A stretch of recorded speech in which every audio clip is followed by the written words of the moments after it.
नमस्कार, स्वागत है आप सभी का समाचार 24 में। आज का जो हमारा शो है वो है जैन जी। जैन जी के बारे में अगर आप देखें तो बड़ा हल्ला मचा हुआ है यूट्यूब पे, सोशल मीडिया पे, इवन चैनल्स पे भी, न्यूज़पेपर में भी, नेपाल में आप देख भी रहे होंगे। जैन जी के बारे में अगर मैं आपको बताऊं तो एक ऐसी पीढ़ी जिसका जन्म 1997 से 2012 के बीच में हुआ है। एक्चुअली ये हल्ला क्यों मचा हुआ है वो आप समझने की कोशिश करेंगे, क्योंकि ये जो जैन जी है ना वो मोबाइल के जमाने में जन्म लिया है। फेसबुक है, इंस्टा है, यूट्यूब रील्स है, कुछ ऐप भी थे आपको याद होगा जो बैन कर दिए, जैसे टिकटॉक भी था। तो पूरा ना इनकी जो लाइफ है वो सोशल लाइफ की जगह ना सोशल मीडिया पे डाइवर्ट हो गई है। तो उन्हीं सारे जैन जी के लिए ये पॉडकास्ट है, क्योंकि उनके लिए आज हम मेंटरशिप प्रोग्राम लाने वाले हैं। क्योंकि हमारे शो में एक बहुत ही खास शख्सियत मौजूद है, पुलिस मॉडर्न स्कूल की principal Mrs Richa Vashishtha. Ma'am बहुत बहुत स्वागत है आपका। नमस्कार। Thank you so much. मैंने आपको कल कॉल किया और एक ही कॉल में आपने बोला कि यार ये तो करना है। ये तो बहुत ही अच्छा टॉपिक है जी। और सबसे इम्पोर्टेंट पार्ट है कि इस यूथ के ऊपर आगे का पूरा फ्यूचर डिपेंड करता है। तो इसके लिए तो हम लोग कर ही रहे हैं, सब लोग तो करना स्वाभाविक है। अच्छा, मैम के बारे में अगर मैं आपको बताऊं तो मैम 20 ईयर से ज्यादा टीचिंग लाइन में है और पिछले 7 साल से as a principal, as a mentorship बच्चों को दे रही है। तो मैम ये जो आपकी लाइफ शुरू हुई एज अ टीचर फिर प्रिंसिपल, ये कैसे शुरू हुई? एक्चुअली मैं आपको अगर अपने बारे में बताऊं तो 2001 जब आप जानते हैं कि कंप्यूटर का बहुत ज्यादा बूम था और मैं उस समय भी कंप्यूटर फील्ड में ही थी और कुछ लाइफ की ऐसी सिचुएशंस आई कि मैं मथुरा आई और मथुरा में टीचिंग ऑप्शन ही था। तो स्टार्टिंग में तो मुझे नहीं अच्छा लगा, टू बी वेरी फ्रैंक, क्योंकि एकदम वो आप समझ रहे ना कि वो दिल्ली वाला एटमॉस्फेयर और एकदम मथुरा आकर एडजस्ट होना, it's U turn in my life.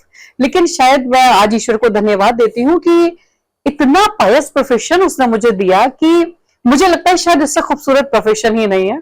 एक तो हम लोग हमेशा यंग बच्चों के साथ रहते हैं तो ऑलवेज यंग, दूसरा हम हर जनरेशन के साथ कनेक्टेड रहते हैं। तो मैंने पहले स्टार्ट किया टीचिंग से, तो एज अ कंप्यूटर टीचर रही मैं। फिर मुझे एक बहुत अच्छी प्रिंसिपल मिली, आर्मी स्कूल की प्रिंसिपल थी और शायद मैं उनको आज भी बार बार बहुत थैंक्स कहती हूँ। तो उन्होंने मुझे मतलब पहले तो मतलब आप समझ सकते हैं ना कि उस समय उतना पेशेंस भी उस एज में नहीं होता है। वो हर 3 महीने में मैं डिपार्टमेंट चेंज करती थी, तो मेरे को लगता था कि कुछ प्रॉब्लम है इनको मुझसे। तो मैंने उनसे पूछा भी, मैम बोला कुछ प्रॉब्लम है आपको? तो बोली नहीं। तो बोला आपको ऐसा क्यों लगता है? तो उन्होंने मुझे थॉट प्रोसेस चेंज किया।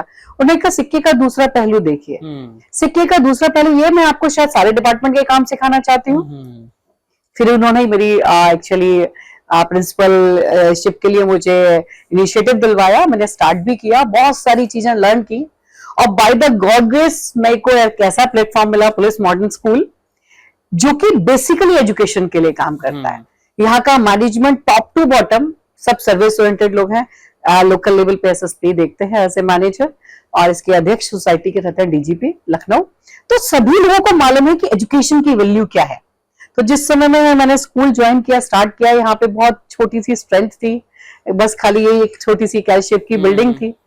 तो हम एकदम आके डर गए और हमने जब अपनी मम्मी से जाके कहा कि मम्मी पापा से कि हम कैसे करेंगे, तो उन्होंने कहा अच्छी जगह को तो हर कोई अच्छा कर लेता है, लेकिन अगर वाकई कुछ करना चाहती हो और अगर मन है तो ऐसे प्लेटफॉर्म को ठीक करके देखो तो ज्यादा अच्छा है। तो ऐसे चैलेंज भी लिया और एक मन भी था कि अगर इतने पायस प्रोफेशन में हूं तो एजुकेशन के लिए कुछ कर सकूं। और स्पेशली जो मैं प्राइवेट एजुकेशन देखकर आई थी उसके कंपैरिजन में जो मुझे लगा कि मतलब बहुत सारी चीजें मैं आपको नहीं बता सकती क्योंकि यहाँ बहुत सारे प्राइवेट इंस्टीट्यूशन है, लेकिन उसको देखते हुए मुझे लगा कि नहीं, अगर एक मतलब कम पैसे में अच्छी एजुकेशन मिलेगी तो कोई क्यों नहीं करेगा। तो मेरे स्कूल का यही रहा कि 12th के, मैंने इसको 11th 12th भी किया, पहले ये 10th तक था।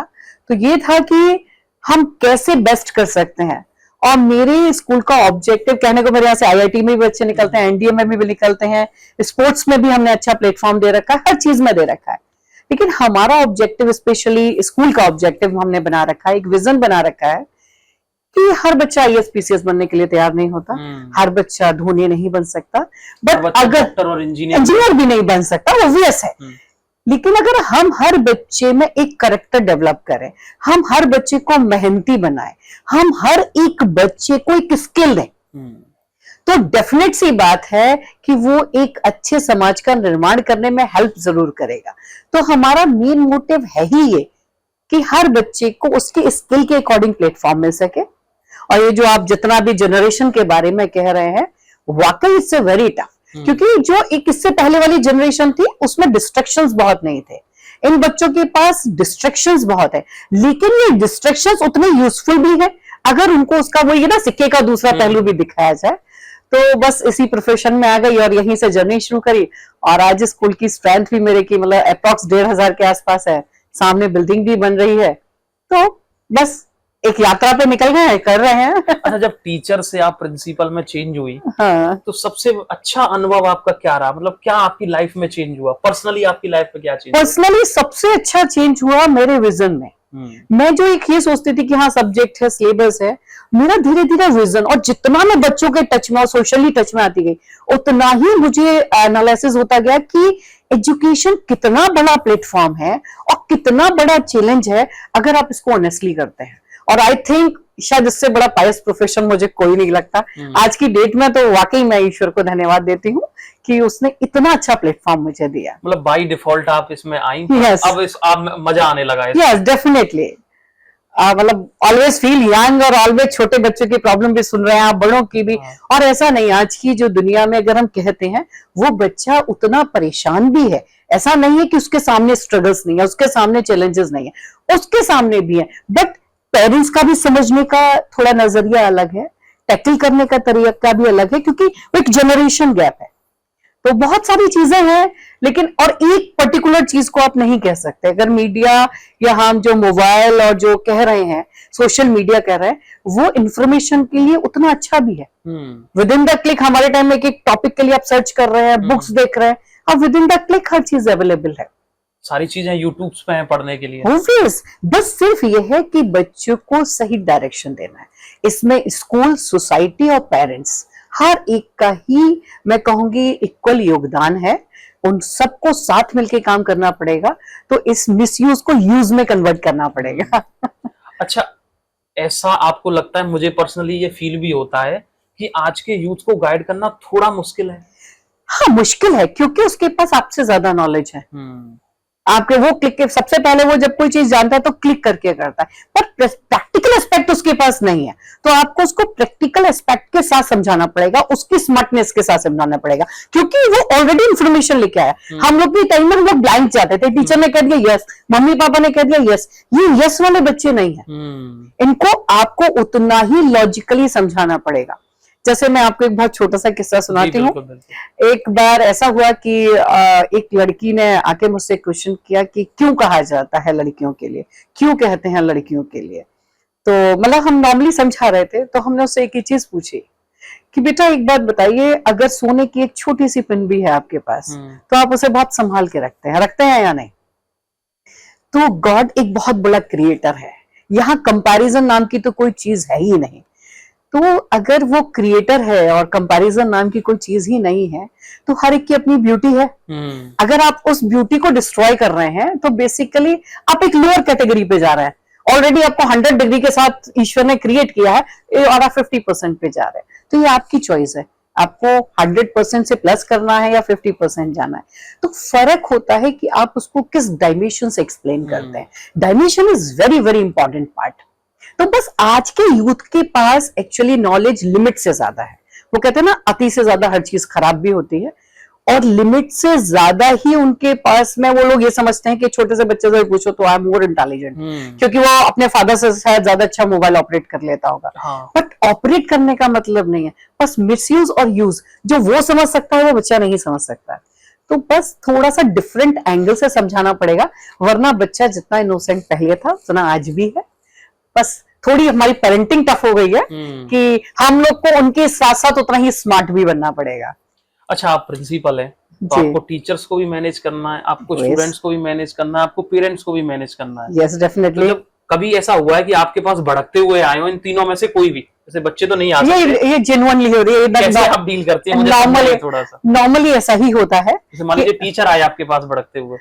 अब भड़कना, देखिए एक तो सबसे पहली बात होती है, जब भी कोई आता है तो सबसे पहले कहिए बैठिए, एक गिलास पानी पीजिए और फिर बताइए प्रॉब्लम क्या है। जब वो अपनी प्रॉब्लम एक्सप्लेन करना शुरू करता है तभी मैं थोड़ा सा सोच लेती हूँ कि एग्जैक्टली इसका बेस रूट कॉज क्या है। क्योंकि अगर हम खाली सुनकर उस पर्टिकुलर जो इंसिडेंट हुआ है उस पर एक्शन लेंगे तो हम एग्जैक्ट एक्सचेंज मतलब एग्जैक्ट नहीं कर सकते, या जो हमें एग्जैक्टली करना है वो हम नहीं कर सकते। हम थोड़ा सा कोशिश करते हैं उसकी रूट कॉज में जाने में, और जब तक रूट कॉज में जाते हैं इंसान में थोड़ा सा पेशेंस उतना वो थोड़ा सा कूल हो जाता है। फिर हम उस रूट कॉज पे, क्योंकि स्टूडेंट भाई नॉर्मली स्टूडेंट काम नहीं कर रहा तो टीचर इरिटेट होगा, हम उससे कहते हैं ये सोचो कि उसने काम क्यों नहीं किया। तो एक बार जब आप रूट कॉज पे जाते हैं तो अपने आप सारी चीजें बड़े आराम से सुलझ जाती हैं, बहुत ज्यादा कॉम्प्लिकेटेड नहीं है मेरे हिसाब से। अच्छा, जैसे हम जैन जी की बात कर रहे थे जी, तो आपने सिक्के के दो पहलू समझाए। पहले मैं नेगेटिव पॉइंट से शुरू करता हूँ क्योंकि मीडिया का काम ही है पहले जी। नेगेटिव चीज को खोजना। जी, तो आपको क्या लगता है कि क्यों ये भटक रहे हैं रास्ते से? देखिए इसका एक कोई कारण नहीं है कि अगर मैं कहूं कि एक मोबाइल ही कारण है या एक इंटरनेट ही कारण है। उसका कारण, पहला कारण जो शुरू होता है वो शुरू होता है घर से। घर में क्या होता है आप देखते हो, शायद आप भी मेरे ख्याल से अभी बहुत बड़े तो नहीं हो, लेकिन आपकी कभी मदर ने आपको मोबाइल दिखाकर खाना नहीं खिलाया होगा। नहीं था ही नहीं, हमारे टाइम पे तो था ही नहीं। अब आप जनरेशन को देखते हो क्योंकि वो एफर्ट नहीं डालना चाहती, मेहनत नहीं करना चाहती। तो जब एक छोटे बच्चे के हाथ में वो आपको लग रहा है कि चुप हो जाए, शांति से काम कर ले, तो आप एक मोबाइल या कुछ भी आप टैब उसके सामने खोल देते हैं कि या जो भी आपके पास कंफर्टेबल डिवाइस है। या हम लोग को तो टीवी भी मुश्किल से देखने को मिलता था, तो मतलब कंडीशन था हमारा टीवी भी देखना, कंडीशनल था। एक्चुअली उस समय टीवी पे इतना कंटेंट भी नहीं था। हाँ, लेकिन हम लोग का भी, पेरेंट्स का भी इतना कंट्रोल था कि कंडीशनल था, आप ये काम कर लोगे तब ये कर सकते हो। तो प्रॉब्लम, सबसे पहला इंपॉर्टेंट पार्ट है कि जो हम स्टार्टिंग ऑफ पेरेंटिंग करते हैं, हम कहते हैं आजकल आई नो मिडिल क्लास है, बहुत स्ट्रगल है, मदर अलग पेरेंट्स दोनों ही जॉब कर रहे हैं। दोनों जॉब करने में एक प्रॉब्लम थोड़ी सी और हो गई कि नॉर्मली इंडिविजुअल फैमिलीज हो गई। पहले क्या होता था, कंबाइंड फैमिलीज होती थी, पेरेंट्स के पास पहले भी कम टाइम था, आज भी कम है। तो नॉर्मली ग्रैंड पेरेंट्स जो भी हो, नाना नानी दादा दादी, वो बच्चों को लुक आफ्टर करते थे। वो थोड़ा सा एक तो चीजें मतलब चीजें चेंज हो गई। अब उसके बहुत सारे सोशल इफेक्ट्स हैं, उनमें तो हम नहीं जा सकते। दूसरा कारण क्या हुआ कि हार्डवर्क से बचने के लिए, आपने शायद बचपन में नाश्ते में दलिया खाया होगा, और आजकल के पेरेंट्स की शिकायत है कि वो दलिया हेल्दी फूड्स नहीं खाते। क्यों नहीं खाते? क्योंकि हमने शुरू से टेस्ट पकड़ा दिया, हम उनके लिए टेस्ट ले आए। तो वो टेस्ट ना ला करके हम क्या करते हैं कि जब दोनों अर्निंग होते हैं ना, तो समय की जब शॉर्टेज होती है तो हम क्या करते हैं, पैसे से उसको कहीं ना कहीं एडजस्ट करने की कोशिश करते हैं, अपनी गिल्टी को शेयर करने की कोशिश करता है कि चलो बेटा आज ये पिज्जा मंगा लेते हैं, आज ये कर लेते हैं। लेकिन पेरेंटिंग, जब तक आप पेरेंट्स नहीं है, आप एक इंडिविजुअल एंटिटी हैं, आप अपनी लाइफ को अच्छे स्टाइल से जी सकते हैं। लेकिन जब आप पेरेंट्स बन जाते हैं तो आपको एक रिस्पॉन्सिबल पर्सन होना पड़ता है। तो रिस्पॉन्सिबल पर्सन जब आप बन रहे हैं तो आपको उन चीजों पे, बच्चों के रूट कॉज पे काम करना पड़ेगा। आप उसको टैब देख के खाना नहीं खिला सकते, वो भागेगा भी, वो रोएगा भी, आपको उसको उसी तरीके से खिलाना पड़ेगा। बचपन में बच्चा बाहर का खाना नहीं जानता है, उसे सिखाता कौन है? हम ही तो सिखाते हैं। हम ही सिखाने वाले। कौन टॉफी चॉकलेट देता है? कोई नहीं देता। बच्चे के कोई आ गए, मतलब कोई गेस्ट आ गए, उन्होंने दिया। और मैं आपको अभी एक इंसिडेंट सुनाती हूँ। मेरे यहाँ एक बच्ची थी, यहाँ पे वरुण सर रहे थे, सीओ सिटी भी रहे, सीओ रहे थे यहाँ पे। उनकी वाइफ का सिलेक्शन भी यहीं से हुआ था। आप ये जान सकते हैं कि उसकी कितनी टफ ट्रेनिंग होती है ना। और उनकी बेटी थी छोटी सी, मेरे स्कूल में ही पढ़ती थी। आप इमेजिन कर सकते हैं, छोटी सी बच्ची करेला भी खा लेती थी। और वो मतलब मैं कहती हूँ अगर उसको कोई टॉफी चॉकलेट देता था, वो कहता था ये नहीं लेते हैं, इससे टीथ खराब होते हैं मैम, इसको किसी बच्चे को नहीं देना। Parenting, that is a very important part, specially in childhood, क्योंकि सोसाइटी और स्कूल तो बाद में आता है। तो वो जो मेहनत वाला, मम्मियों की मेहनत वाला पार्ट है या फादर की मेहनत वाला पार्ट है। फादर पहले आते थे घर में, कितने फादर अपना मोबाइल में खोते थे, वो जब अपने घर पहुंचते थे अपने घर को टाइम देते, बच्चों ने दिन में क्या किया थे, वो सब मिसिंग है घरों से। आप देखते हैं, आप जब फादर या मदर ही अपनी रील्स में बिजी हैं, तो आप बच्चे को कैसे कह सकते हैं? वो पहले आपका टाइम मांगता है, जब आप टाइम नहीं देते तब वो सब्स्टिट्यूट ढूंढता है। आप उसका एक मेंटल स्टेटस सोच कर देखिए, एक छोटा बच्चा है, वो अपनी बात कहना नहीं जानता, वो आपके समय के लिए कह रहा है और आप समझ ही नहीं पा रहे। तो डिस्ट्रैक्शन तो वहीं से शुरू हो जाता है। तो वो जो चाइल्डहुड चीजें हैं, कहीं ना कहीं सबसे ज्यादा इफेक्ट वो करती हैं। उसके बाद में आया हुआ कंटेंट, फिर जो उसके हाथ में मोबाइल आ गया, फिर वो जो कंटेंट उसके सामने आ गया, उम्र से पहले उसे सारी नॉलेज मिल गई, जो चाहिए थी या नहीं चाहिए थी सब कुछ उसके हाथ में है। इवन मुझे अपने टाइम का याद है कि हमें सेलेक्टेड कार्टून्स आया करते थे, सेलेक्टेड कंटेंट आते थे, और उनमें जो चीजें थी, उनमें जो कंटेंट था वो बच्चे को डिस्ट्रैक्शन की तरफ नहीं ले जाता था।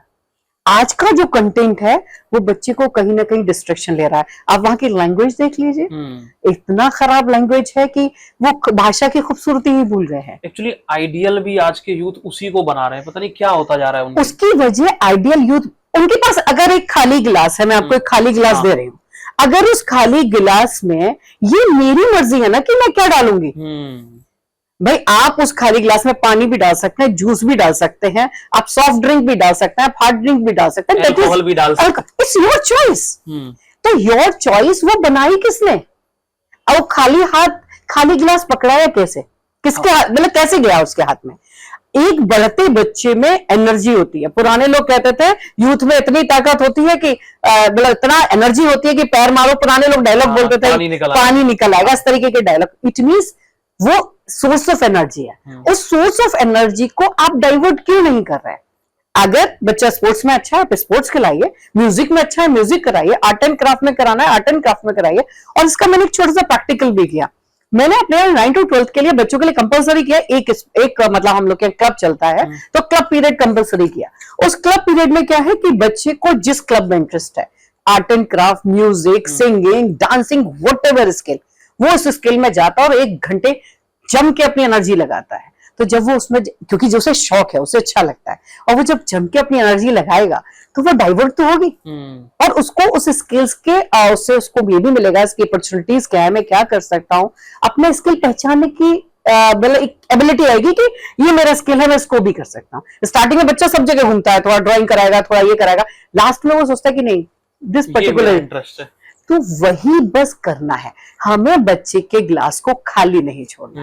हम पुराने लोग, अगर आपको याद हो, तो बच्चों का फालतू समय नहीं जाने देते थे। जब छुट्टियां भी होती थी तो मैंने तो अपने बचपन में देखा है कि हमारी दादी ना छोटी छोटी कहानियां सुनाया करती थी, हम लोग के साथ बैठ के लूडो खेल रही है या ये सब किया करती थी। तो क्या है कि आपको दिमाग से खेलना है, आप ही है जो उसको सही या गलत का फर्क समझाएंगे। मेरे यहाँ मैंने ऐसे बच्चे भी देखे हैं जिन्होंने, जब टेक्नोलॉजी वाला पूरा ये जब कोविड वाले टाइम में स्पेशली ज्यादा करीब गया है बच्चा गैजेट्स के, तो ऐसे बच्चे भी देखे जिन्होंने कहा ये वाला एंड्रॉइड फोन मत दीजिए, टीवी में कनेक्ट कर दीजिए, अदरवाइज मेरा टाइम वेस्ट हो जाएगा, क्योंकि कुछ ना कुछ हाथ से चल जाएगा। और वो मेरे यहाँ से बच्चे निकले हैं, और वो बच्चे अच्छे अच्छे IITs में, और ये आपका बैंगलोर में जो इंस्टीट्यूट है, इंडियन इंस्टीट्यूट ऑफ साइंस, वहां भी पढ़ रहे हैं। और ऐसा बच्चा भी है जो क्लास में सोफे पे सो जाता था, और या फिर साइड बाई साइड उसका गेम चल रहा है। तो थोड़ा सा वाइज मॉनिटरिंग बहुत जरूरी है, और wise monitoring first of all the family, second the society, और स्कूल वाला पार्ट आता है। स्कूल में भी सभी स्कूल्स को, मैं तो ये सभी स्कूल्स के लिए कहूंगी, NEP ने भी बहुत अच्छा सिस्टम शुरू किया है। यू कैन NEP जो लेटेस्ट में एजुकेशन पॉलिसी है उसमें भी है कि आप सारे सब्जेक्ट कनेक्ट करके बच्चों को पढ़ाएं, बच्चों को प्रैक्टिकल एस्पेक्ट ज्यादा समझाएं। मतलब बहुत सारी वर्कशॉप और इन सब पे हो चुका है, चीजें हो चुकी हैं, पर वो प्रैक्टिकल इम्प्लीमेंटेशन हो। तो वो प्रैक्टिकल इम्प्लीमेंटेशन थोड़ा सा इंडिया में इसलिए टफ है कि यहाँ पॉपुलेशन बहुत ज्यादा है। भाई आप फॉरेन कंट्रीज देखिए तो 20:1 का रेशियो, एक असिस्टेंट टीचर, तो बच्चों को पूरा रिसर्च कर डालते हैं। हमारे यहाँ थोड़ा सा कम है, लेकिन उस चीज को हम अगर पावर की तरह इस्तेमाल भी कर सकते हैं। तो उन चीजों पे अगर हम वर्कआउट अच्छा कर रहे हैं कि हम बच्चों को स्कूल में भी वो दें जो एग्जैक्टली उनकी एनर्जी जितना फ्लो जा रहा है वो राइट डायरेक्शन में चला जाए। वो फ्लो तो जा ही रहा है, अब पानी फैल जाए तो फैल जाए तो उधर उधर जाएगा। अगर वो एक सीधी ट्रैक में, अभी आप जमुना जी का हाल देख लीजिए, वैसे तो अपने घाटों पर ही आई है, लेकिन जब फैलाव आएगा तो आएगा। अब आप उसको कितना यूज कर पाएंगे, कितना उस एनर्जी को ले पाएंगे, ये एग्जैक्टली इस चीज पे डिपेंड करता है कि हम उसको डायरेक्शन क्या दे रहे हैं। डायरेक्शन कच्चा घड़ा है, डायरेक्शन तो देना ही पड़ेगा। अच्छा, एक नया सिस्टम और शुरू हुआ है, आप तो स्कूलिंग से जुड़ी हुई हैं, कि पहले बच्चा सुबह 7 बजे से 2 बजे तक स्कूलिंग कर रहा है, उसके बाद फिर वो स्कूल में ही रुक रहा है, क्योंकि मम्मी पापा दोनों वर्किंग में, वो 7 बजे घर पहुंच रहा है। मम्मी पापा आए, वो बेचारा थक के सो गया, तो इस सिस्टम को आप कैसे देखती हैं? देखिए सर, हमारा तो सिंपल सा ही कहना है, जो पेरेंट्स हमारे पास आते हैं या ये कहते हैं इस बच्चे को हॉस्टल डाल दें, जो भी है डिफरेंट डिफरेंट कि डे बोर्डिंग या ये सब कहते हैं, तो हम उनसे कहते हैं कि आप अपने फ्यूचर के लिए तैयार रहिए। जिस स्पीड से ये सब चीजें बढ़ रही हैं उस स्पीड से वृद्धाश्रम भी बढ़ रहा है, इसमें बच्चे की गलती नहीं है। वो डेफिनेट सी बात है। अगर आज देखिए कर्मा इज कम बैक, आज आपके पास समय नहीं है, कल उनके, क्योंकि आपने उसको सिखाया क्या है, आपने उसको प्रैक्टिकल अप्रोच ही सिखाई है ना, कि हमारे पास टाइम नहीं है, हम आपको फैसिलिटेट कर सकते हैं, आपको अच्छा मोबाइल दिला सकते हैं, लैपटॉप दिला सकते हैं, लग्जरी दिला सकते हैं, बट टाइम नहीं दे सकते, तो वो भी आपको वही रिटर्न करेगा। हो सकता है वो बहुत प्यारा बच्चा हो, आपको हर लग्जरी दे दे, लेकिन टाइम वो भी नहीं दे पाएगा। तो कर्मास कम बैक, तो वो तो आते ही है, तो जो देंगे तो वही पाएंगे। तो आज जो इस तरीके का थॉट प्रोसेस या रख रहा है, मैंने ऐसे ऐसे पेरेंट्स भी देखे हैं जिनके दोनों के इतने हार्ड जॉब्स हैं, उसके बाद भी आधा घंटा दे रहे हैं, तो वैल्यू टाइम दे रहे हैं। क्या हुआ क्या नहीं हुआ, दिन भर की गॉसिपिंग भी, लड़ाई झगड़ा भी, प्यार भी, बच्चे के साथ वो वाला माहौल जो है वो घर से मिसिंग है। तो ये वजह से शायद यूथ जो है वो ट्रैक पे नहीं है। जी, मेरा भी बच्चा है, मेरा भी बच्चा बड़ा है, और मतलब मैंने भी उसके साथ सारे एक्सपीरियंसेस लिए हैं। और मेरी एक फ्रेंड ने मुझे मैं जब छोटा था तो बड़ा अच्छा सजेस्ट किया, मैं कि यार मेरे घर में थोड़ा सा ये प्रॉब्लम है कि मेरे इन-लॉज साथ रहते हैं, तो खाना वाना ये है कि उनको मेड के हाथ का पसंद नहीं है, मुझे ही बनाना है, और मैं बच्चे को टाइम नहीं दे पाती। तो बोले ये तुम गलत कह रही हो कि तुम टाइम नहीं दे पाती, किचन में कितने घंटे रहती हो? मैंने कहा शाम को 2 घंटे। तो बोले 2 घंटे बच्चे को वहां बिठाओ, गॉसिपिंग करते रहो, तुम्हें भी किचन का काम करने में मजा आएगा, बच्चे को भी मजा आएगा। और वाकई मैंने प्रैक्टिकली इस चीज को किया। मैंने वही चौकी रख लेती थी, उसकी कभी बैक एक्सरसाइज लिख ली, कभी फोटो स्टेट कर ली, उसका डिस्कशन हो रहा है, प्लस काम भी हो रहा है। एफर्ट्स, हर चीज मेहनत मांगती है, एफर्ट्स मांगती है, और आज की जनरेशन बहुत स्मार्ट है। अगर आप उसके एफर्ट्स को, उसकी नॉलेज को सही तरीके से टैकल करेंगे ना, तो वो बच्चा जिस लेवल से बन सकता है, आपने कब सुने थे 95, 98, 99%? अभी आने लगे हैं, पहले अभी तो आते ही नहीं आते थे। तो इसका मतलब सिर्फ बोर्ड ही नहीं है, इसका मतलब ये है कि बच्चा टैलेंटेड भी है। जो 10% बच्चा मेहनत कर रहा है वो टॉप लेवल की मेहनत कर रहा है। तो यही बस थोड़ा सा सोचना है, पेरेंटिंग स्मार्ट करनी है। स्मार्ट के साथ देखिए मेहनत तो करनी पड़ेगी, उसका दूसरा कोई सब्स्टिट्यूट है ही नहीं। अगर आप पेरेंट्स बन गए तो आप इस चीज से मुंह नहीं मोड़ सकते।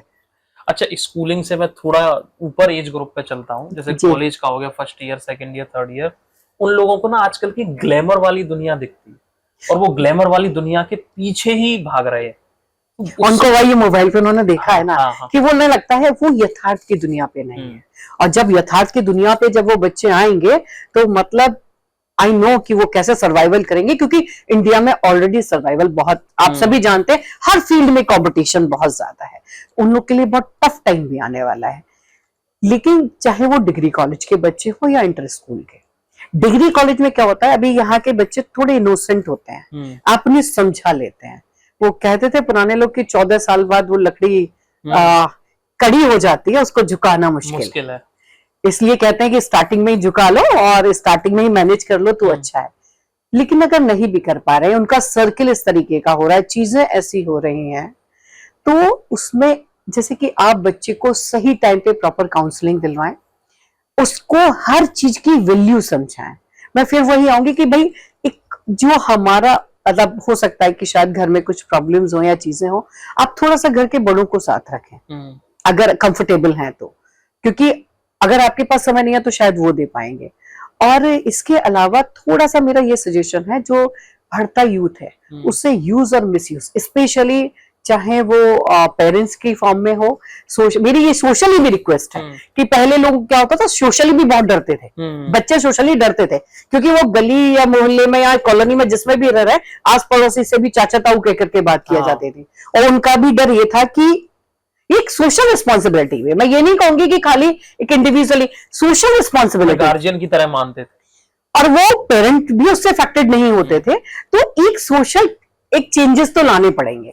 वो सोशल चेंजेस ये लाने पड़ेंगे कि socially all are responsible for the जो भी आपका डिके हो रहा है, जो आपका यूथ खराब हो रहा है, उसके लिए पूरा सोशल रिस्पॉन्सिबल है। सोशल में हर व्यक्ति रिस्पॉन्सिबल है। तो जब हर व्यक्ति रिस्पॉन्सिबल है, तो अगर आपको लगता है कि आपको कहीं कुछ अलग दिख रहा है, आपको ऐसा लग रहा है, तो ठीक है, ज्यादा से ज्यादा क्या होगा, पेरेंट्स बोल ही तो देंगे कि भाई मेरे बच्चे से क्यों बोला, बस यही होगा, इससे ज्यादा नहीं। बट अगर कोई हो सकता है मिसहैपनिंग होने वाली हो, तो वो बच जाए। अभी आपने वो किस्सा सुना, शायद आज ही मैंने न्यूज़पेपर में पढ़ा, पहले वो एक लड़की मिली, फिर दूसरी लड़की मिली, वो किसी बाइक पे, शायद उनकी स्कूटी और बैग कहीं मिले, वो कुछ एक अभी मैंने न्यूज़पेपर में पढ़ा।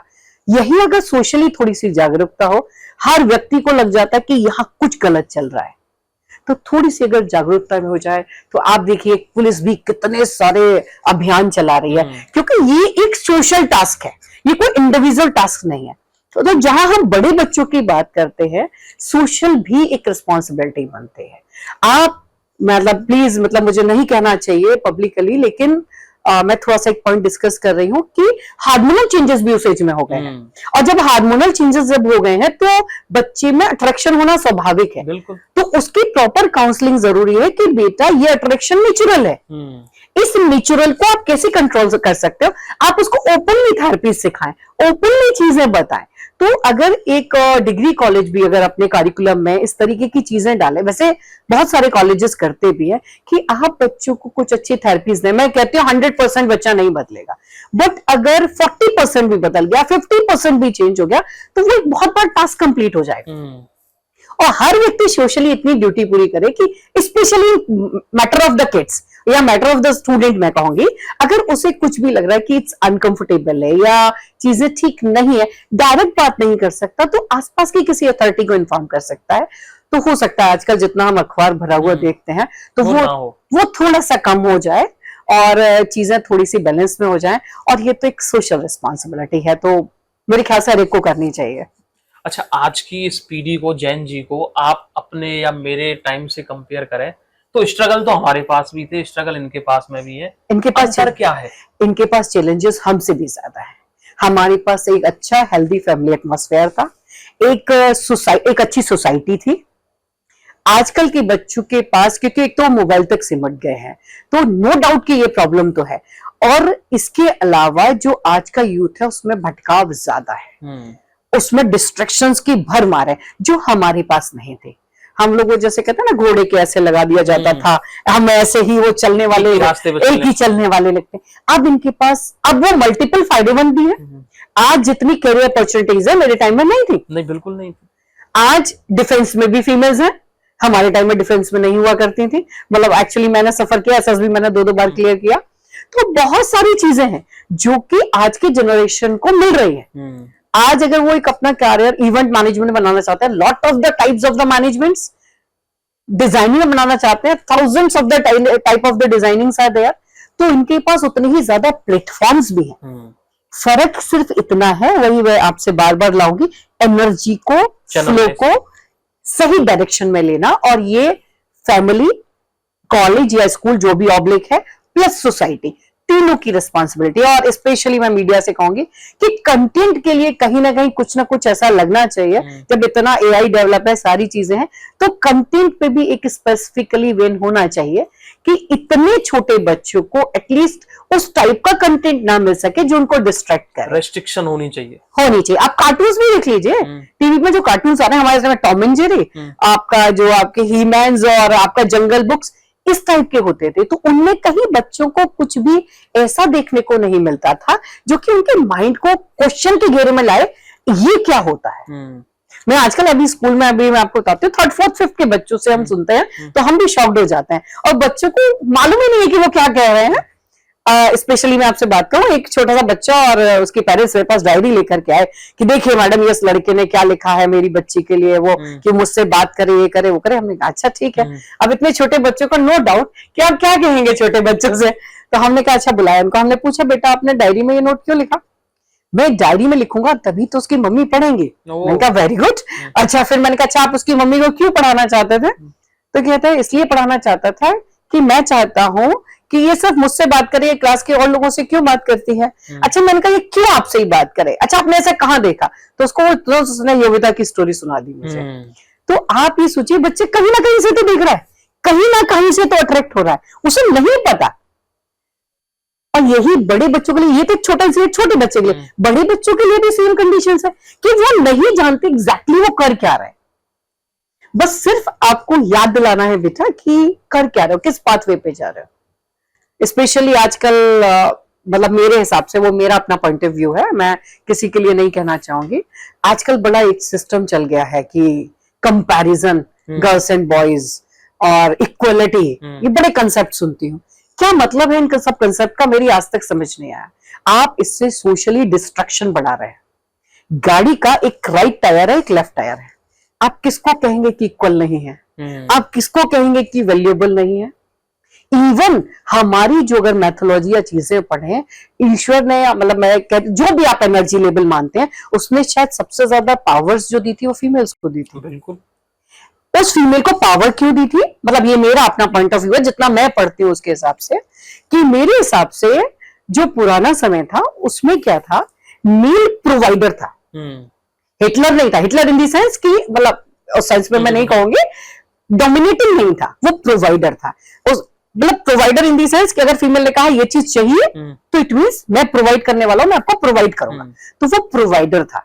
फीमेल जो थी वो एग्जीक्यूटर थी, मतलब पावर उसके पास पूरी थी, उसको पूरा एग्जीक्यूशन करना था।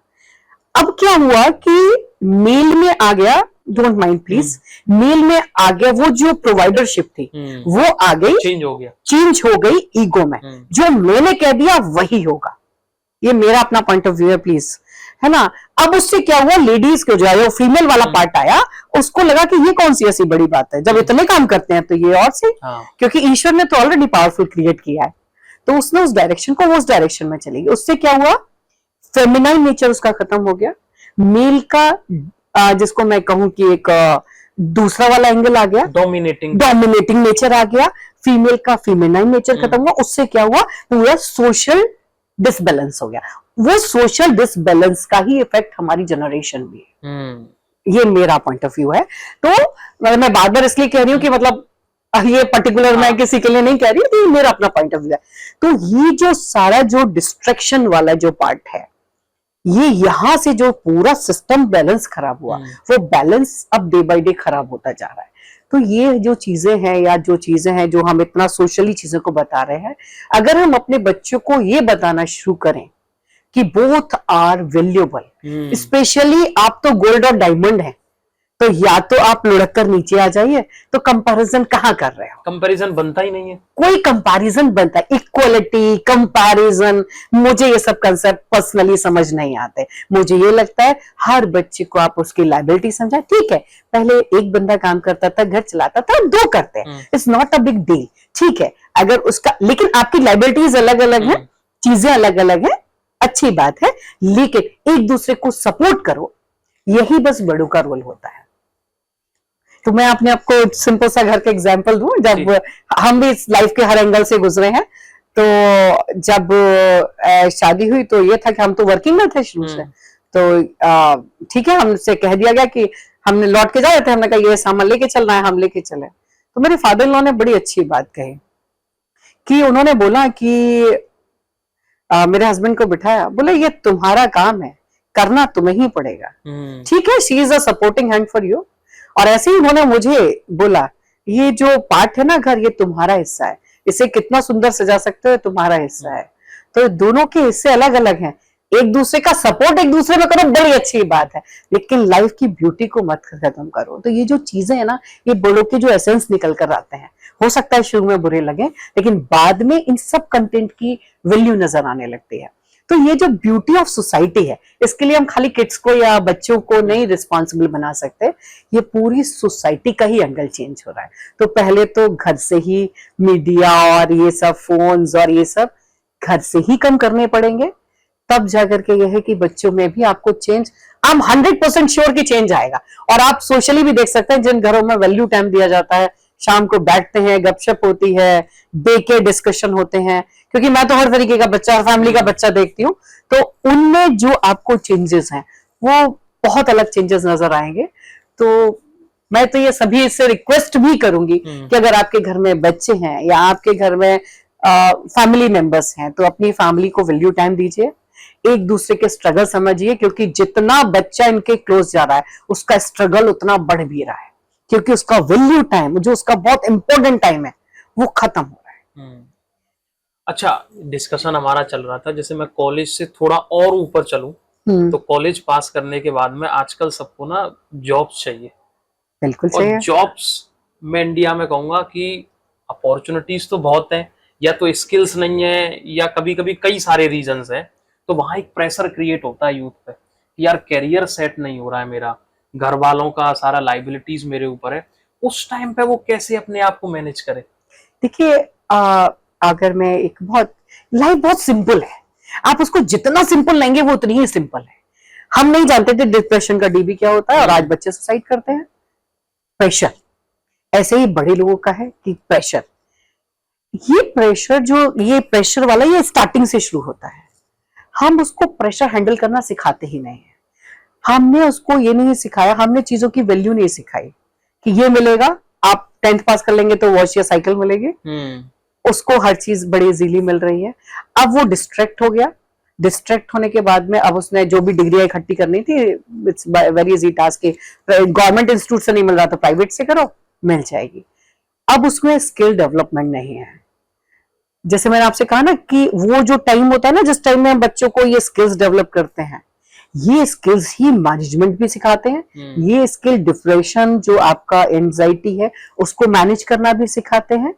तो ये जो ट्रेनिंग्स हैं, जैसे कहते हैं ना आर्मी या डिफेंस, आप कहते हैं इसकी ट्रेनिंग्स बहुत स्पेशल है। क्यों स्पेशल है? क्योंकि इंसान का मेंटल प्लस फिजिकल दोनों बैलेंस बना दिया जाता है। तो अगर हम ये सिखा देंगे, मैंने आपसे अभी कहा कि मेरे स्कूल का ऑब्जेक्टिव है, मतलब मेरे स्कूल का नॉर्मली हम सबका ही ऑब्जेक्टिव है कि बच्चे को हार्ड वर्किंग बनाइए। हो सकता है जो वो डिजर्व करता है वो उसे ना मिल पाए, ये जरूरी नहीं है। हो सकता है कम डिजर्व करने वाले बच्चे को भी बहुत कुछ मिल जाए। अब देखो, डेस्टिनी इज अ वेरी, वो एक अलग रोल प्ले करती है। लेकिन अगर हमने उसको मेहनती बना दिया, अगर हमने उसको सही नेचर का बना दिया, तो वो जहां जाएगा वो बेस्ट कर लेगा, ये श्योर है। उसको ये डिप्रेशन आएगा ही नहीं। ठीक है, अगर मान लीजिए उसको बहुत अच्छा स्कूल जॉब नहीं मिला, या उसने गवर्नमेंट की बहुत अच्छे, मैं टीचिंग के प्रोफेशन की बात करूं, उसने तैयारी की, उसका नहीं हुआ, लेक्चरशिप में भी नहीं हुआ, या बहुत सारी चीजों में नहीं हुआ उसका, लेकिन अगर उसमें स्किल्ड है, वो मेहनती है, तो आज अगर घर में भी क्लास और बोर्ड लेके बैठेगा ना, तो आई एम श्योर कि वो अपनी लिवलीहुड के लिए आराम से कमा जाएगा। और एक कम संसाधनों में भी बच्चे को अपनी लाइफ मैनेज करना आना। मैंने ऐसे ऐसे ऑफिसर्स की लाइफ भी देखी है जो कि मतलब अपने बच्चे को जो चाहे वो प्रोवाइड करा सकते हैं, लेकिन वो नहीं कराते, क्योंकि कल उसको लाइफ के स्ट्रगल फेस करने हैं। तो हमें आजकल देखते हैं कि स्कूल जब देखने जाते हैं, स्कूल में एसी है या नहीं है, स्कूल की बस एसी है या नहीं, सिर्फ इतना देखना चाहिए स्कूल में टीचर्स कैसे हैं, बोर्ड कैसा है, बेंच कैसा है। यहाँ बहुत सारे अफसर्स के बच्चे पढ़ते हैं, वो कहते हैं नहीं यहाँ कम से कम बच्चा ये सुरक्षित है, बोले पढ़ रहा है। तो इस सेंस ये है कि हम उसको मिनिमम सोर्सेज में, चाहे वो डिग्री कॉलेज का बच्चा हो या इंटर कॉलेज का बच्चा हो, कोई भी हो, मिनिमम रिसोर्सेज में अपनी लाइफ कैसे मैनेज करनी है ये सिखाना, हार्ड वर्क करना सिखाना। पहले आपको शायद याद होगा कि पेरेंट्स बहुत सारी चीजें सिखा लेते थे घर में, छुट्टी है तो ये काम कर लो, छुट्टियां हैं तो ये काम कर लो, डेवलप करा देते, स्किल खुद ही डेवलप करा देते। आजकल स्कूल्स भी कराते हैं, बट उसको ये ना समझे कि this is a wastage of the time. ये जो चीजें कराई जा रही हैं बच्चों के लिए ही कराई जा रही हैं। तो स्ट्रेस मैनेजमेंट हुआ, या जो आप मैं कहूं कि जो आपका एंजाइटी जो बच्चों में पैदा होती है, एक बच्चों को मेरे हिसाब से वो आप किसी भी टाइप की ले सकते हैं, हर चीज कुछ ना कुछ अच्छा सिखाती है। आप बच्चों को योगा, हेल्थ, इन सब, क्योंकि एक हार्डवेयर सॉफ्टवेयर का कॉम्बिनेशन है बॉडी, तो आपको अपने बॉडी को भी किस तरीके से फिट रखना है, मेंटली भी कैसे फिट रखना है, ये एक्सरसाइज कराते रहनी चाहिए, स्कूल्स को भी, कॉलेजेस को भी और घर में भी।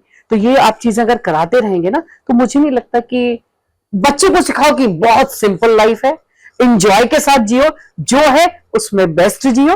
जैसे मेरे दादाजी हमसे कह दिया करते थे, अगर लाइफ सबकी बहुत अच्छी है, ईश्वर आपको बहुत कुछ देता है, सिर्फ देखने का एंगल चेंज करिए। अगर ब्रेड का सॉफ्ट पार्ट नहीं देगा तो हार्ड देगा, पर भूखा नहीं सुलाएगा। तो हमें वही वाली बात कि बच्चों को वैल्यू टाइम देना पड़ेगा। स्कूल्स को भी या चीजों को भी, कॉलेजेस को भी अपने कंटेंट में कुछ ऐसी चीजें ऐड करनी चाहिए जिसमें आप बच्चों का मेंटली बैलेंस अच्छे से बना सकें, आप बच्चों को मेंटली नॉलेज अच्छी दे सकें, अच्छे अच्छे कंटेंट से उनको जोड़ सकें और अच्छी चीजें सर्च करना भी सिखाएं मोबाइल पे। क्योंकि अगर बच्चे को एक बार भी क्लिक कर गया कि मुझे चेक करना है कि कैसे स्ट्रेस मैनेजमेंट करते हैं, कैसे मतलब योगास के क्या फायदे हैं या हेल्थ अच्छी रखने का क्या फायदा है, तो ब्रेन उसका अपने आप अच्छा रहेगा। तो ये तो कॉम्बिनेशन है। तो हेल्थ और बॉडी दोनों की एक्सरसाइज, मतलब हेल्थ और मतलब मैं बॉडी और ब्रेन की कहूं, दोनों की एक्सरसाइज बच्चे को कराते रहना चाहिए, जिससे कि बच्चा एकदम आपका परफेक्ट निकले। फिर वो लाइफ में उसे कितने भी गहरे पानी में फेंक दीजिए, वो तैर के निकल जाएगा। I am damn sure. अच्छा, एजुकेशन में आप एनईपी की अभी बात कर रही थी, तो एनईपी अभी तो प्रॉपर इम्प्लीमेंट नहीं हुई है, उसे टाइम लगेगा। जैसे आप पुलिस मॉडर्न स्कूल में हैं या सिटी के जो स्कूल्स में, ये एक्चुअली मेरे मन में ना बहुत ज्यादा सवाल चलता है ये, तो मैंने लगा आप सही व्यक्ति हैं, उनसे पूछा जा सकता है। जो रूरल एरिया है वहां ये एनईपी कैसे इम्प्लीमेंट होगा? वहां बेस्ट तरीके से हो सकती है इम्प्लीमेंट। कैसे? वहां सारी चीजें प्रैक्टिकली अवेलेबल है। वहां आपको अगर खेत दिखाना है और अगर आपको बायो सिखानी है और उसका कनेक्टिविटी विद हिस्ट्री भी करनी है, बड़े आराम से खेत पे ले जाके कर सकते हो। तो वहां तो नेचुरल रिसोर्सेज ही इतनी अवेलेबल है। सिर्फ हमें क्या करना है, हमें अपने स्टाफ को उस तरीके से ट्रेन करना है, चीजों को उस तरीके से लाना है। अब गवर्नमेंट भी बहुत सारी पॉलिसीज चला रही है जिसमें कि अपने जो रूरल एरिया वाले जितने भी टीचर्स हैं या जो छोटे छोटे स्कूल्स, जो प्राइमरी स्कूल्स चलते हैं, उनके जो टीचर्स हैं उनको बहुत ट्रेंड कर रही है। तो उसका ट्रेंड करने का मतलब ये नहीं है, मतलब टीचर्स को, मतलब सभी को कहूंगी, इस प्रेशर से ना लें, ये ट्रेनिंग है और ये क्या इस उम्र में ये सब सिखा रहे हैं लाइक दैट। अगर हम अपना थॉट प्रोसेस चेंज कर दें और ये सोचे कि ये हमें इसलिए सिखाया जा रहा है कि अगली जनरेशन, और हम खुद भी बहुत कुछ सीखते हैं।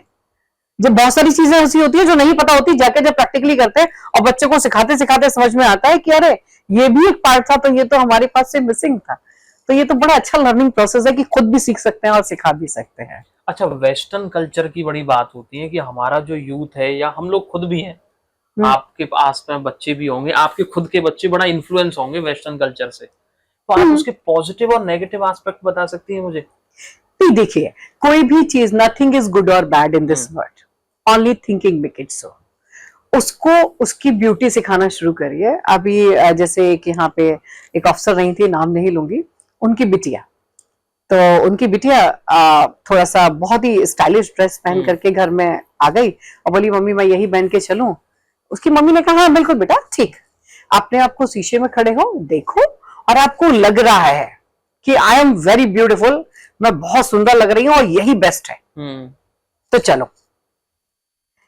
तो वो बच्ची खड़ी हुई, उसको लगा नहीं मैं मार्केट जा रही हूँ। हाँ, उसको, आप बच्चे का जो थॉट प्रोसेस है वो खुद डेवलप करिए। आप अगर खुद डेवलप करेंगे तो उसको ये समझ आएगा कोई ड्रेस बुरा नहीं होता, कोई कंसेप्ट बुरा नहीं होता, हम किस सोसाइटी में रह रहे हैं, वहां हमें किस एंगल से जाना चाहिए, बस ये थोड़ा सा बताना है। तो वेस्टर्न का मतलब सिर्फ एक यहाँ के लोग जो नॉर्मली लेते हैं, स्पेशली जो मैं सी टाइप से लूंगी, तो वो लोग ड्रेसिंग सेंस और थॉट प्रोसेस इससे लेते हैं। एग्जैक्टली आपका थॉट प्रोसेस क्या है? क्या थॉट प्रोसेस इतना ब्रॉड है? तो वो जो थॉट प्रोसेस अगर ब्रॉड है तो वो एवरीथिंग इज ओके, लेकिन अगर थॉट प्रोसेस ही ब्रॉड नहीं है और आप एक्शन कर रहे हो सिर्फ खाली ब्रॉड होने का, वो हार्मफुल है। आपको थॉट प्रोसेस चेंज करना पड़ेगा आपका। अब मान लीजिए सपोज मुझे ये बच्चों को सिखाइए या बच्चियों को सिखाइए कि कहां जा रहा है और उन्हें कैसे जाना है, तो आजकल की जो जनरेशन, मैंने आपसे कहा ना, बहुत स्मार्ट है और बहुत स्मार्ट होने के लिए उसको कैलकुलेटिव होना सिखाइए, उसे जजमेंट लेना सिखाइए कि आपको जजमेंट लेना है, आपको करना है। अब जैसे कि मान लीजिए मेरा बच्चा हॉस्टल जा रहा है, क्या मैं हॉस्टल के बाद उसको रोक पाऊंगी? नहीं रोक पाऊंगी। मैं सिर्फ फोन से इन्फॉर्मेशन ही तो ले सकती हूँ, और नो डाउट कि बच्चे को बड़े होकर बाहर निकलना ही है, उसका थॉट प्रोसेस डेवलप होना है, तो वो मैं उसको ट्रेन छोटी छोटी चीजों से क्यों नहीं करती? ठीक है, वो अट्रैक्ट हो रहा है, वो फूडिंग से भी अट्रैक्ट हो रहा है, वो ड्रेसिंग से भी अट्रैक्ट हो रहा है, वो सोच रहा है कि मैं इंग्लिश म्यूजिक सुन रहा हूं तो बड़ा कूल टाइप लग रहा हूं, या कोई नहीं तो लग रहा है ना, तो उसके लिए पहले इंग्लिश इतनी अच्छी करना है कि बेटा तुझे ये समझ में आए कि एग्जैक्टली किस वर्ड का क्या मीनिंग है और वो क्यों यूज कर रहा है। वो करने से नहीं समझ जाएगा। तो आपको बच्चे को खुद जजमेंटल बनाना पड़ेगा कि आप जज करिए कि आपको अपने ग्लास में डालना क्या है। तो ये जजमेंट आप तब सिखा सकते हैं जब आपके शेल्टर में बच्चा है, आपने उसको छोटी छोटी चीजों से सिखाया, आपको ये करना चाहिए या नहीं करना चाहिए। अब आप कहीं जा रहे हो, घूमने जा रहे हो, छोटा बच्चा अपनी पैकिंग खुद कर रहा है, अगर वो 2 चीजें भूल गया, आप उसको पूरे ट्रिप पे मत दिलाइए। मैं पर्सनली अपने बच्चे के साथ कर चुकी हूँ कि एक लोअर वो भूल गया, तो अब आप ये लोअर इसी एक लोअर में टाइम काटेंगे, तो अगली बार जब पैकिंग करेगा, अब उसे हॉस्टल जाने में और रहने में, सर्वाइवल में कोई प्रॉब्लम नहीं आती। उसको मालूम है, उसने लिस्ट बनानी है, उसने टिक करना है क्या रखा है क्या नहीं रखा है। तो ट्रेनिंग मतलब पेरेंट्स की या जो एनवायरनमेंट है उसकी ट्रेनिंग थोड़ी हार्ड जरूर होती है। बच्चे को बुरा लगेगा कि मेरे पेरेंट्स बहुत खराब हैं, लेकिन बड़े होके वो ये फील करेगा कि नहीं, जो मेरे साथ हुआ वो बेटर था। अच्छा, मैं ना थोड़ा माहौल को लाइट करता हूँ, बिल्कुल, क्योंकि बहुत सारा ज्ञान हो गया है व्यूअर्स के लिए, तो कुछ लाइट भी जरूरी है। अच्छा, आज आप प्रिंसिपल अगर ना होती जी, तो क्या कर रही होती? डेफिनेटली मैं एक एनजीओ चला रही होती, जिस एनजीओ में मैं घर में बैठ के बच्चों को पढ़ा रही होती, या तो कंप्यूटर फील्ड से ही मेरी लाइफ चेंज नहीं होती, मैं वही उसी लाइफ में रह जाती। बट अगर मैं इस लाइफ में वापस आ गई और अगर प्रिंसिपल नहीं, टीचर अगर मैं रहती, या ईश्वर मुझे ऐसी अपॉर्चुनिटी नहीं देता, तो मुझे बड़ा शौक था कि मैं एटलीस्ट कम से कम जो मेरे यहाँ के स्पेशली छोटे बच्चे हैं, क्योंकि जो हमारी छोटे बच्चे हैं वो नींव है, उस नींव को पढ़ाने के साथ साथ मैं सिर्फ ये करती कि बेटा सिविक सेंस सीखो, सोशल सेंस सीखो, अपनी सिक्योरिटी सीखो, ये सब सीखो, और उनके साथ रोज शाम को खेल रही होती है अच्छे तरीके से। अच्छा, अभी तो आप बड़ा बिजी रहती हैं, फ्री टाइम कैसे पास करती हैं, आप क्या करती हैं फ्री टाइम? एक्चुअली मुझे एक तो चाइल्ड साइकोलॉजी पे पढ़ना बहुत अच्छा लगता है, तो मैं चाइल्ड साइकोलॉजी पे बहुत पढ़ती हूँ। और मुझे नॉर्मली विवेकानंद जी का मतलब साहित्य पढ़ना बहुत अच्छा लगता है, उसे पढ़ती हूँ। या फिर मुझे अब्दुल कलाम आजाद जी की क्लिप देखना बहुत पसंद है। मैं ऐसा नहीं मीडिया नहीं देखती, मैं वो भी देखती हूँ, और मैं उनकी बहुत सारी वीडियोस निकाल करके देखती हूँ। एक मुझे थोड़ा सा लगा कि हमारे जो अपने वेद हैं या चीजें हैं, इनके बारे में मैं अपने बच्चों को भी मतलब बताती रहती हूँ स्कूल के, इसको साइंटिफिकली रिलेट करके। अभी बहुत सारे लोग इस पर रिसर्च कर रहे हैं कि scientifically connectivity with the Vedas. तो ये सब चीजें मुझे देखने का बड़ा शौक है, तो अपना यूट्यूब चलाकर या ये सब। एंड एक्चुअली मुझे म्यूजिक भी बहुत पसंद है, तो अभी मैंने म्यूजिक में कुछ डिग्रियां भी मतलब सर्टिफिकेट्स लेना भी शुरू किया है। तो मेरे को जब टाइम मिलता है तो मैं अपना म्यूजिक भी प्ले करती हूँ, और मुझे बहुत पसंद है सुनना, स्पेशली क्लासिक भी अच्छा लगता है, और गजल्स भी मैं बहुत सुनती हूँ। तो ये मेरा पास टाइम होता है टिपिकली। अच्छा, खाने में क्या पसंद है आपको? खाने में किस तरह का, north Indian, south Indian, favourite है या? स्पेशली मुझे नॉर्मल घर का खाना अच्छा लगता है, बट मुझे मिठाइयाँ बहुत पसंद है। वो मेरी हेल्थ से पता लग रहा होगा कि मुझे मिठाइयाँ भी बहुत अच्छी लगती हैं, और इवन मुझे कुकिंग का भी बहुत शौक है। अच्छा, कुकिंग में सबसे अच्छा क्या बनाते हैं आप? कुकिंग में मुझे स्पेशली जो है वो चाइनीज फूड बनाने का बहुत शौक है, मैं वो बहुत बनाती हूँ। और स्पेशली कुछ भी यूट्यूब पे अच्छा देख करके कि आज ये रिसर्च कर लेते हैं, मैं भी यूट्यूब देखती हूँ। तो मैं नॉर्मली अच्छी जब डिश बनाने का मन करता है, या बेटा जब ब्रेक में या छुट्टियों पर आता है तो वो कहता है अब ये बनाकर खाना है, तो फिर कभी गर्मियां हैं तो आइसक्रीम्स ट्राई कर रहे हैं, तो मैं इंटरनेट का यूज यहाँ भी करती हूँ। अच्छा, जैसे शादी के बाद की बात कर रही थी आप, फादर इन लॉ का भी आपने जिक्र किया, तो वो याद है आपने पहला खाना क्या बनाया था? हाँ, मुझे ऐसे बहुत ज्यादा तो याद नहीं है, बट वही सारा पूड़ी और हलवा और खीर ये सब बनवाया जाता है, तो वो सारा हमने बनाया था। और उसमें स्पेशली मेरे मदर इन लॉ बहुत स्वीट है, और उन्होंने बोला कि ठीक है बेटा बस इतना ही कर लो, वही बहुत है, क्योंकि मैंने कुछ ज्यादा, मेरे मतलब पेरेंट्स ने बता दिया था कि इसने बहुत ज्यादा काम किया हुआ नहीं है, तो उन्होंने कहा ठीक है, बस शगुन का हाथ लगा और हम कर लेंगे, हम देख लेंगे। अच्छा, आपको गुस्सा आता है? हाँ, जब आता है तो बहुत तेज भी आता है। कैसे आप कंट्रोल करती हैं? कंट्रोल एक्चुअली पहले जब यंग था तो थोड़ा सा कम हो पाता था, लेकिन अब मैं नॉर्मली कंट्रोल कर लेती हूँ। कंट्रोल करके मैं तुरंत, जैसे कि मुझे म्यूजिक बहुत पसंद है, तो जस्ट कोई सॉन्ग लगा लेती हूँ, या कुछ ऐसा सुनना शुरू कर देती हूँ, कान में लीड लगा लेती हूँ कि नहीं, एटलीस्ट मुझे गुस्सा नहीं करना है। और मेरा प्रोफेशन भी ऐसा है कि मैं एकदम अग्रेसिव नहीं हो सकती या एकदम चिल्ला नहीं सकती, तो मुझे कंट्रोल भी करना पड़ता है। तो अच्छा, कोई किस्सा याद है इस गुस्से से रिलेटेड, घर का, स्कूल का, कोई भी?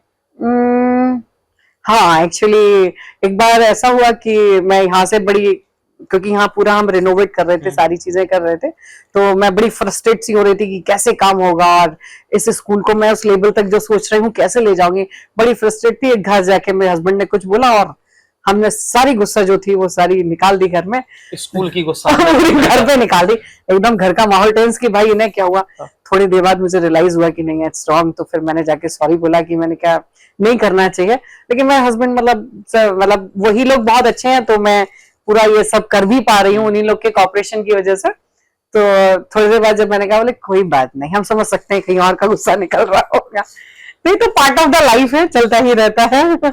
अच्छा, घर में जैसे बच्चे गलती करते हैं तो as a principal Richa Vashishtha deal करती हैं या मॉम डील करती हैं? मैं अपने बच्चों को या स्कूल के बच्चों को भी एज ए मॉम डील करती हूँ। मेरे अगर आप बच्चों से कभी फीडबैक लेंगे तो वो कभी एज अ प्रिंसिपल वाली फील आपको नहीं बताएंगे। हो सकता है 10 to 12th वाले बच्चे थोड़ा सा कह दें कि मतलब हिटलर टाइप प्रिंसिपल है हमारी, लेकिन प्राइमरी, स्पेशली मैं प्राइमरी के साथ जाके खेलती भी बहुत हूँ, उनकी प्रॉब्लम भी बहुत सुनती हूँ। इनफैक्ट कुछ कुछ बच्चे ऐसे हैं जो कि घर में अगर कुछ हो जाएगा तो पर्सनली मुझे बताने आते हैं कि हमारे घर में ऐसा हो गया। तो मुझे लगता है कि छोटे बच्चों के साथ शायद ऐसे ही रहना चाहिए। बड़े बच्चों को थोड़ा सा हिटलरगिरी जरूरी है उनके साथ। जरूरी भी है, उनके फ्यूचर के लिए जरूरी है। अच्छा, आप अगर एजुकेशन मिनिस्टर होती, हाइपोथेटिकल है वैसे तो, मैं बनना भी नहीं चाहती। I am not interested in politics. मान लीजिए आपको बना दिया गया, okay. तो क्या चेंजेस आपको दिखते हैं कि जो एजुकेशन में बड़े जरूरी हैं इंडिया में? सबसे इम्पोर्टेंट पार्ट ये है कि देखिए अब स्ट्रगल इतना ज्यादा हो गया है कि सिर्फ एकेडमिक्स से कुछ नहीं हो सकता, क्योंकि अगर एकेडमिक्स में बच्चा अच्छा भी बहुत है तो हमारे पास जो फैसिलिटीज है वो या जितना हम अवेल कर सकते हैं वो हमारे पास 1.2-1.5% बच्चे समझ लीजिए, और च्यू का जो टॉप 10% बच्चा है वो बहुत ही इंटेलिजेंट है। तो हमें ना छोटे लेवल पर भी बच्चों को छोटे छोटे स्किल्स डेवलप करने चाहिए, उनको बताना चाहिए। जैसे स्पेशली मैंने एक वहां का पढ़ा था, यूके में एक तरीका है कि वहां बच्चे को जैसे 8-9 तक की ट्रेनिंग दी जाती है, पूरा प्रॉपर एजुकेशन पढ़ाई जाती है, इसके बाद उनको 2 साल का ब्रेक दिया जाता है। वो डिफरेंट जगह पे जाते हैं, डिफरेंट जगह पे जाकर के वो डिफरेंट चीजें सर्च करते हैं, और उनको लगता है कि ये भी अच्छा हो सकता है, ये भी अच्छा हो सकता है। फिर वो उनको 1 साल दिया जाता है फॉर द सर्चिंग, फिर 1 साल स्पेशलाइजेशन के लिए दिया जाता है, और वो उनका वेस्ट ऑफ टाइम नहीं होता, वो उनका पूरा सर्टिफिकेशन कोर्स होता है। इसके बाद में फिर जो बच्चे इंटरेस्टेड हैं, those well actually students go for the higher study, वो बच्चे हायर स्टडीज के लिए जाते हैं, बाकी के जो बच्चे हैं वो उसी स्किल्स को डेवलप करने लगते हैं। तो उससे क्या होगा, जो अननेसेसरी बहुत टाइम वेस्ट हो रहा है बच्चों का, अब पेरेंट्स भी प्रेशर दिए जा रहे हैं कि बच्चे के 70% है और वो कह रहे हैं कि नहीं साहब मैं तो मेडिकल और इंजीनियरिंग की तैयारी कराऊंगा। अरे कंपटीशन इतना ज्यादा है कि 95 वाला बच्चा भी स्ट्रगल कर रहा है, तो इस मिड वे ढूंढो, और ऐसा नहीं जितनी पॉपुलेशन हो उतनी अपॉर्चुनिटीज भी है। तो हमें बच्चों को मतलब स्पेशली मैं ये चाहूंगी कि बच्चों को अपॉर्चुनिटीज की तरफ डाइवर्ट कर दिया जाए, और जिसको एग्जैक्टली एजुकेशन लेनी है वो चाहे रिसर्च फील्ड में जाना है, इंजीनियरिंग फील्ड में जाना है, वो एजुकेशन के लिए जाए। बाकी का बच्चा एक जो जैसे कहते हैं हम 10 तक की या जो 12 तक की एजुकेशन है जो कंपलसरी है उस एजुकेशन को ले, और उसके बाद में उसी के साथ साथ उसके स्किल्स डेवलप कर दिए जाएं, जिससे वो जजमेंटल हो पाए कि मेरा फ्यूचर किस में बेस्ट है। तो उसके पास जब तक वो बच्चा ग्रेजुएशन करके निकलेगा, इधर वो अपनी फील्ड में 3 साल में मास्टर हो चुका होगा। तो मुझे लगता है कि थोड़ा सा अगर ऐसा हो जाए तो ज्यादा अच्छा है। अच्छा, मेरा आखिरी सवाल था कि स्टूडेंट्स हैं, पेरेंट्स हैं, टीचर्स भी आपको सुन रहे हैं, कोई स्पेशल मैसेज सबके लिए? सिर्फ मेरा एक स्पेशली सभी से सोशली और सबसे एक ही मैसेज है कि जो आने वाला यूथ है ये बहुत क्रिएटिव है, बहुत क्रिएटिव है। तो अगर वो इतना क्रिएटिव है तो उसकी जो एनर्जी है उसको वेस्ट ना जाने दें, उसकी एनर्जी को समझें, उसके फ्लो को बैलेंस करें, और एक सोशली एनवायरनमेंट क्रिएट करें। और वो कहीं ना कहीं देखिए वो घर से शुरू होगा तो सिटी में जब मतलब कॉलोनी में जाएगा, कॉलोनी से जाएगा तो शहर में जाएगा, और शहर से कहते हैं देश में जाएगा। तो जैसे बहुत सारे देशों ने क्रांति लाई है, और मैंने स्पेशली बहुत सारे ऐसा देखा है, तो हम अपने यूथ को वैल्यू टाइम देने लगे।